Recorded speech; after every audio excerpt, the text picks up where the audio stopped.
wabarakatuh. Salam sejahtera, salam hangat, salam sehat untuk kita semua. Perkenalkan, nama saya Igustri Prahmana.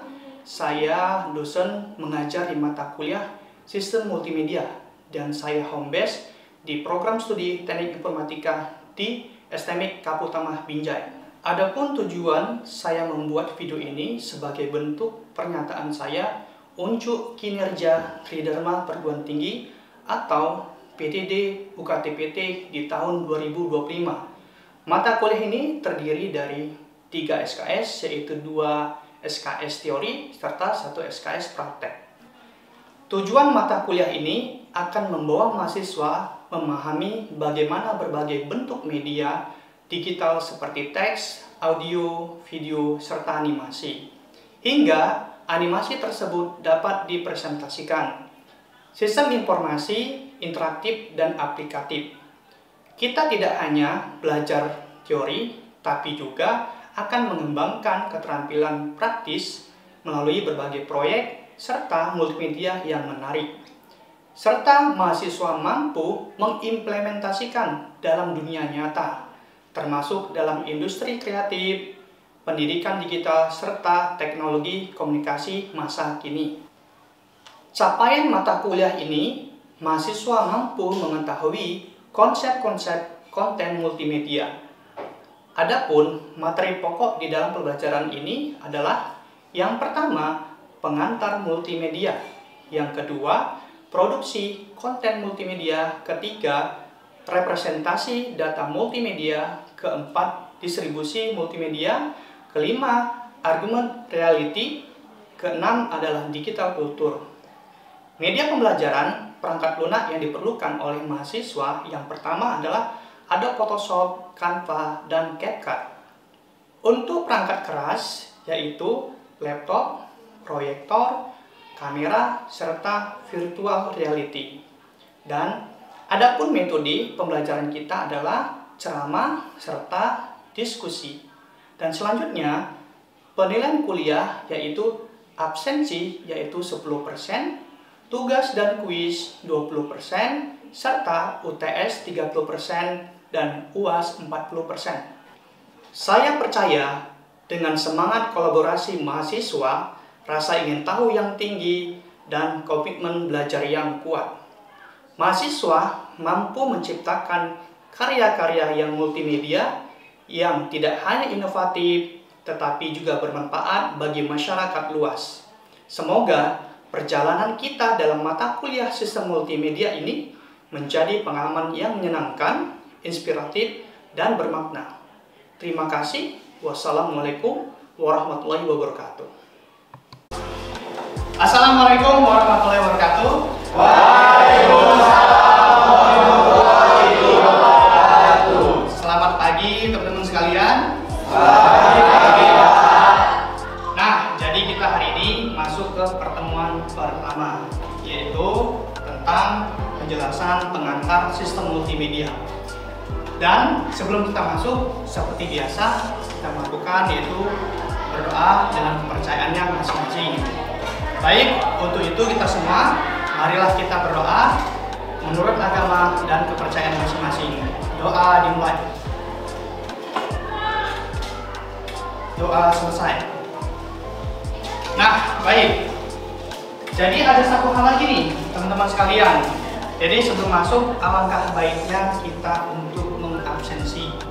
Nah, jadi adik sekalian, kita mengabsensi sudah ada di dalam siaga utama, yang dimana sudah absensi secara online. Nah, jadi baik Bapak untuk mengabsensi teman-teman sekalian, yang dimana nanti untuk mengecek kehadiran kalian. Untuk yang pertama yaitu Abil Kasim Sarani Nasution, Aditya Kusuma, Afadila Rafa. Oke, baik. Setelah kita melakukan absen, ya mari kita masuk ke pertemuan pertama kita. Nah, jadi pertemuan kita yaitu yang pertama itu tentang pengantar multimedia. Nah, jadi pengantar multimedia itu mata kuliah yang wajib yang dimana sebagai bapak mengajar kalian untuk lebih kreatif dan inovatif, dan dimana mata pelajaran ini kalian bisa menyebarkan karya multimedia kalian ke masyarakat yang sangat luas. Nah, jadi yang pertama yaitu bahan kajian kita hari ini yaitu tentang definisi multimedia, dan selanjutnya jenis-jenis multimedia dan serta aplikasi multimedia. Namun di akhir ada bidang-bidang aplikasi multimedia yang digunakan. Ya, untuk selanjutnya teman-teman sekalian, kita masuk tentang pendahuluan multimedia. Nah, jadi pendahuluan ini ada yang pertama di sebelah kiri kalian, kemampuan akhir di mata kuliah ini. Yang pertama yaitu mahasiswa mampu menjelaskan ya konsep-konsep multimedia. Yang di sebelah kanan ya ada indikator keberhasilan dalam mata kuliah ini, yaitu mahasiswa bisa menjelaskan definisi multimedia serta jenis-jenis multimedia dan aplikasinya. Dan selanjutnya menyebutkan dan memberikan contoh-contoh penerapan pada bidang-bidang sistem multimedia. Nah, jadi semua aplikasi yang mungkin kita gunakan, ya, yang sering-sering kita gunakan, yaitu salah satunya adalah sistem multimedia.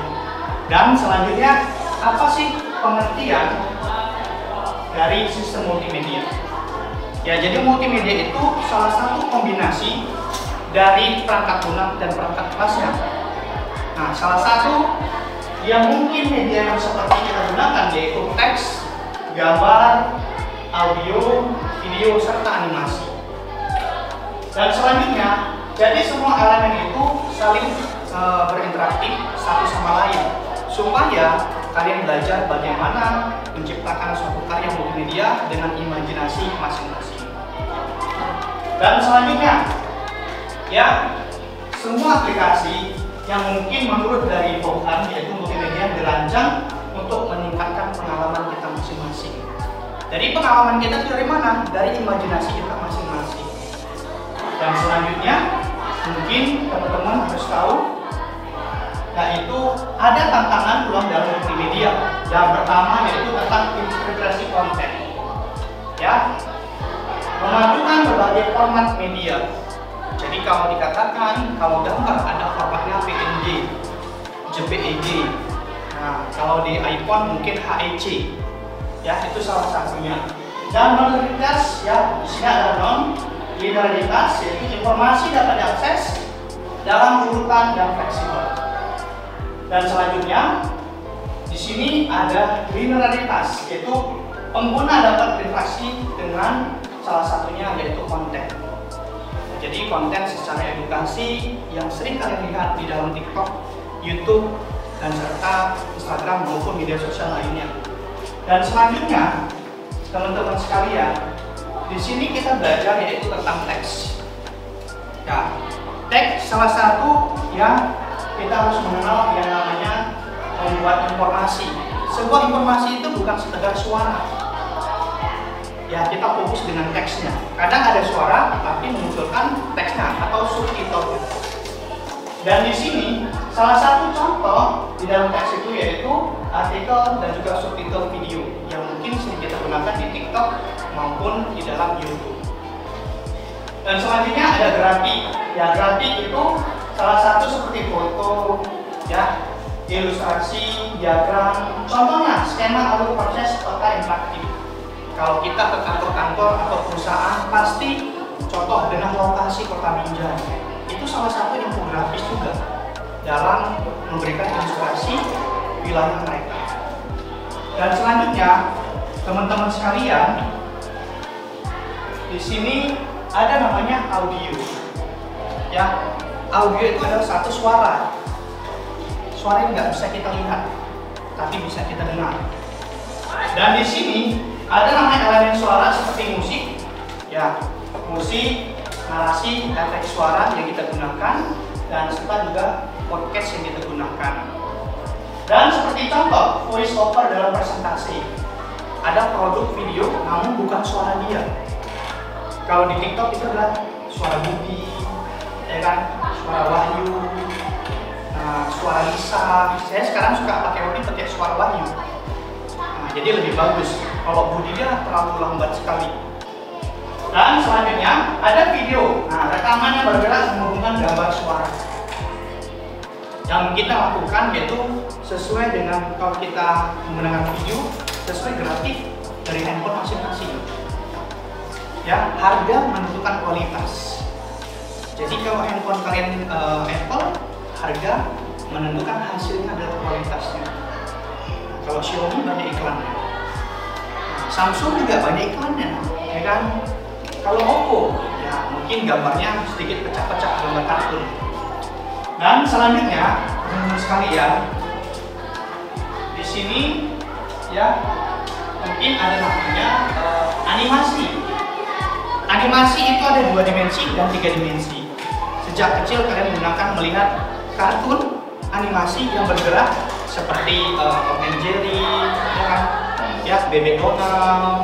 Nah, jadi seperti itu ada 2 dimensi dan 3 dimensi. Dan contohnya yang mungkin kita lihat simulasi yaitu sirkulasi darah atau produk. Kalau di kedokteran itu mereka sebelum melakukan operasi secara langsung mereka harus melihat simulasinya. Bagaimana perjalanan peredaran darah? Bahkan baru-baru ada di TikTok ada VR yang ditempelkan di tangannya itu. Jadi animasinya itu ibarat darahnya bergerak berjalan. Jadi dia mengikuti. Nah, jadi contoh seperti itu. Dan terakhir yaitu interaktivitas, ya mungkin pengguna yang lebih berinteraksi. Jadi salah satu contohnya, ini ada tutorial, kita lihat, kita gunakan. Ya, salah satunya tadi sirkulasi darah untuk kedokteran. Bagaimana caranya membedah proses alur darah dalam tubuh kita. Nah, jadi itu menggunakan animasi. Kalau animasi itu bisa menggunakan Adobe After Effects, Adobe Premiere, atau namanya Adobe Animation. Ya, Adobe Animation. Kalau mungkin yang sederhana adalah Adobe Flash. Nah, itu paling sederhana sekali. Nah, sekalian, ya di sini teman-teman sekalian, ya penerapan pada bidang yang berhubungan dengan aplikasi multimedia. Ini contohnya. Ini contohnya. Untuk bagian pendidikan, ya salah satu modul interaktivitas berbasis web. Jadi kita melakukan pembelajaran menggunakan Moodle. Contoh, LMS kita gunakan sehari, itu menggunakan Moodle. Nah, jadi kalian bisa isi absensi, terus kalian bisa mengecek modul-modul tutorial dosennya, mata kuliahnya, dan juga prakteknya. Dan selanjutnya, teman-teman sekalian, ya untuk selanjutnya, ya mungkin sedikit informasi teman-teman sekalian. Jadi kalau di dalam pengantar multimedia ini, kalian harus belajar pengertian tentang ya salah satu audio, ya teks, animasi, ya serta mungkin aplikasi lainnya. Jadi intinya penggabungan antara video, audio, dan serta juga gambar. Oke, baik teman-teman sekalian, sebelum kita tutup mata kuliah ini, mungkin ada kalanya kita harus melakukan tanya jawab. Mungkin teman-teman sekalian ada yang mau bertanya tentang multimedia? Boleh, silakan. Perkenalkan, nama saya Dwi Ginting. Saya ingin bertanya, bagaimana perkembangan untuk aplikasi audio? Baik, silakan duduk kembali. Nah, saya akan menjawab. Untuk perkembangan saat ini, aplikasi audio, ya mungkin yang sering kita gunakan adalah Adobe Audition, yang dimana dia logonya berbentuk warna hitam dan juga biru terang. Jadi itu fungsinya untuk melakukan efek suara kita menjadi lebih bagus lagi. Tapi dengan ada perkembangan saat ini, kita bisa menggunakan namanya perangkat keras, yaitu soundcard video dan audio. Nah, yang digunakan untuk live streaming, mungkin salah satunya kita menggunakan live streaming TikTok. Dan paling yang rendah kita melakukan editing dengan Adobe Audition, ya dengan Adobe Audition itu adalah kita menggunakan CapCut. Jadi di situ ada suara-suara yang kita gunakan sebagai ya audio voice over. Nah, jadi teman-teman sekalian mungkin bisa paham dengan pengertian tentang perkembangan Adobe Audition. Baik teman-teman sekalian, berakhir sudah mata kuliah kita hari ini tentang pengembangan multimedia, pengertian multimedia, dan hari ini kita sudah selesai untuk pertemuan yang pertama.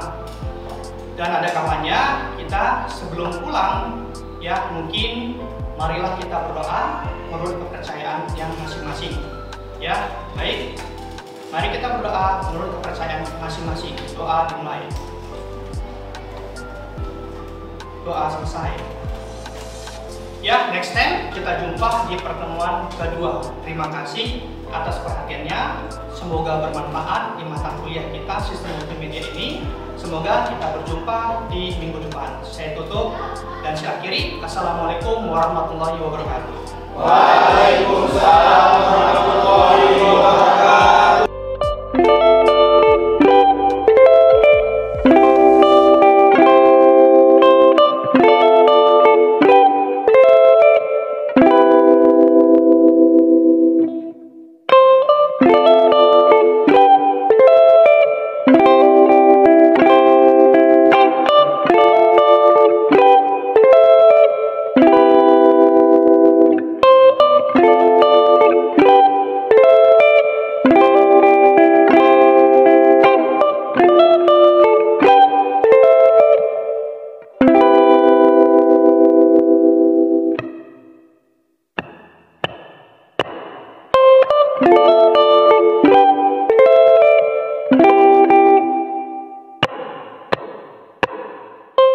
you